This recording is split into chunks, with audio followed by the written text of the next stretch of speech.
अभयारण्यामध्ये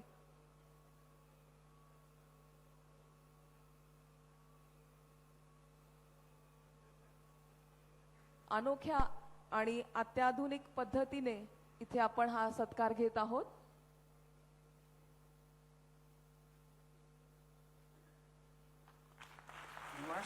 बारामतीतील मयुरेश्वर अभयारण्यामध्ये असणाऱ्या चिंकारा जातीच्या हरणामुळे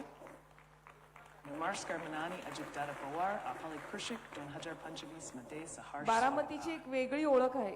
अशा चिंकाराच्या प्रतिकृती देऊन पाहुण्यांचे स्वागत होत आहे। ही प्रतिकृती 3D प्रिंटिंग तंत्रज्ञानाने ऍग्रीकल्चर डेव्हलपमेंट ट्रस्ट आणि विद्या प्रतिष्ठान रोबोटिक सेंटर ऑफ एक्सलन्स यांनी बनवण्यात आलेली आहे। धन्यवाद। पुढील सत्कार माननीय माणिकराव कोकाटे, कृषी मंत्री, महाराष्ट्र राज्य।